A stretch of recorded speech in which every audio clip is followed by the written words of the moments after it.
मैंने अपनी दादी से पूछा कि दादी ये जो दुल्हन है शादी से पहले दूल्हे का नाम अपनी हथेली पे लिखवाती हैं, वो क्यों लिखवाती हैं? तो उन्होंने बोला ताकि जिंदगी भर उनका पति उनकी मुट्ठी में रहे, इसीलिए। यार पति भी रोते हैं क्या? आज सुबह मेरे पास फोन आया, फोन उठाते ही रोना चालू कि baby I am really sorry, मेरी गलती है, मुझे माफ कर दो, मुझे ऐसा नहीं बोलना चाहिए था। रोना चुप ही नहीं हो रहा था। पता नहीं किसका पति था, रॉन्ग नंबर था, बट सुन के बड़ा अच्छा लगा। पति भी रोते हैं। दोस्तों मेरे घर वाले दिन भर ताना देते रहते हैं मुझे, कहते कोई काम धंधा नहीं है तेरा, सिर्फ खाना ठूसते रहती है। इतना गुस्सा आता ना, मन करता घर छोड़ के भाग जाऊं।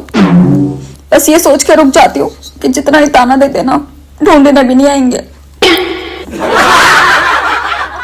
ये मेरे साथ ही ऐसा क्यों होता है? जब मैं मुंह धो के सच सवर के अच्छे कपड़ों में बैठे रहती हूँ तो कोई नहीं आता, और जब मैं भिखारी वाले कपड़ों में बिना मुंह धोए बैठे रहती तो सब आ जाते हैं मुंह उठा के।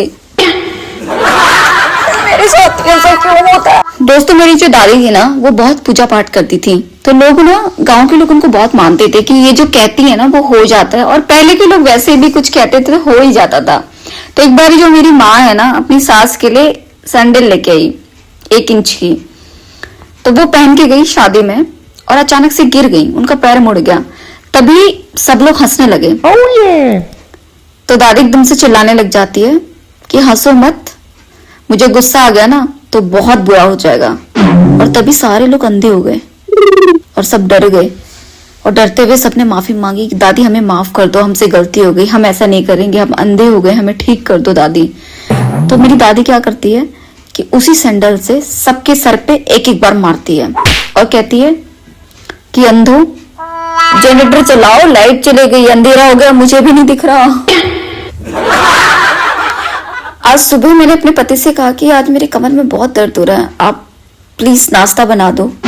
तो एकदम से वो गुस्सा हो गए और खड़े होके कपड़े पहने और बाहर निकल गए। मैंने कहा क्या हो गया? मैं एकदम घबरा गई थी।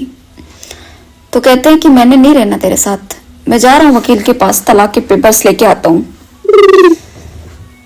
गए और आधे घंटे के बाद आए और आके सीधे किचन में नाश्ता बनाने लग गए। मैंने कहा क्या हो गया? तो कहते हैं कुछ नहीं, वकील बर्तन धो रहा था। दोस्तों मैंने जिंदगी के सारे रंग देख लिए, हंसी खुशी गम, हंसना रोना, बस एक सरप्राइज नहीं देखा है। और घर वाले मेरे ऐसे ना, अगर एक देना भी चाहे तो दूसरा बता देता है। पता नहीं कब देख पाऊंगी। दोस्तों मैंने अपने परिवार के तजुर्बे से एक चीज तो जरूर सीख ली है कि अगर घर के 4 बड़े सदस्य बैठे हो और आपस में बात कर रहे हो और हंसी खुशी का माहौल चल रहा हो, तो बात अचानक से घुमा फिरा के कहीं ना कहीं से आप पे आई जाएगी। तो बेटर है कि ऐसे माहौल से निकल लो, क्योंकि दिस माहौल is not made for us. दोस्तों अगर कभी मैं बाहर जाती हूँ ना और थोड़ा सा भी लेट हो जाऊं तो मेरी माँ मुझे फोन करके बोलती है रुक, तू अभी तक घर नहीं आई ना, तू घर आ, बताऊंगी मैं तुझे। और जब घर आती हूँ तो बताती नहीं है, पता नहीं कौन सी बात है। कल मेरे रिश्तेदार मेरे घर आके मुझसे कहते हैं कि बेटा आप इतने बड़े हो गए हो, अभी तक कोई काम नहीं करते हो, हमें आपसे ये उम्मीद नहीं थी। अरे आपने जो मेरे घर आके मेरे घर वालों के सामने जो मेरी बेइज्जती मारी है, मैंने आपसे कहा कि मुझे आपसे ये उम्मीद नहीं थी। और मुझे एक बात बताओ अंकल जी, मेरी आपकी उम्मीद की बात कब हुई थी कि मुझे आपसे उम्मीद रखनी है या आपको मुझसे उम्मीद रखनी है? और ये उम्मीद क्या लगा के रखा है? जब मुझे खुद से कोई उम्मीद नहीं है तो आपने मुझसे कैसे उम्मीद लगा ली कि मैं आपकी उम्मीदों पर खरा उतरूंगी? और ये उम्मीद करना छोड़ दो, क्योंकि उम्मीद पे तो सारी दुनिया चल रही है, लेकिन फिर भी आप मुझसे कोई उम्मीद मत रखना। कहते हैं ना कि अगर ऊपर वाले ने चाहा तो पूरी कायनात जुट जाती है आपके सपने पूरे करने के लिए, लेकिन मेरे साथ उल्टा है। मन तो मेरा पहाड़ों में घूमने का है, लेकिन हालात पहाड़ों से कूदने के। आपने हमेशा एक बात सुनी होगी कि यार वो पागल है, उसका तो यही काम है, वो पागल है, उसने तो ऐसे कह दिया, वो पागल है, वो तो यही बात करता है। अरे भाई कोई पागल नहीं है, क्योंकि समझदार इंसान ही गलती कर सकता है। आपने देखा कभी किसी पागल को शादी करते हुए? दोस्तों हम दोनों बहनों ने तो कचरा कर दिया मेरे पिताजी के सपने का, लेकिन मेरा भाई फुल तो कोशिश करता है पिताजी को इम्प्रेस करने की। कल मेरे पिताजी कहते हैं कि बेटा अब तेरा 12th हो गया, आगे क्या सोचा है? तो कहता है पापा मैंने सोचा है कि मैं डॉक्टर बनूंगा।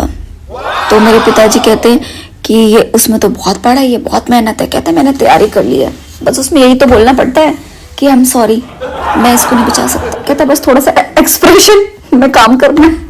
मेरे पापा ने जो उसको मारा, खींच के 2 झापट, मजा ही आ गया। इतनी ज्यादा खुशी हम दोनों बहनों को कभी नहीं हुई। अब उसको कुछ जरूरत है डॉक्टर की।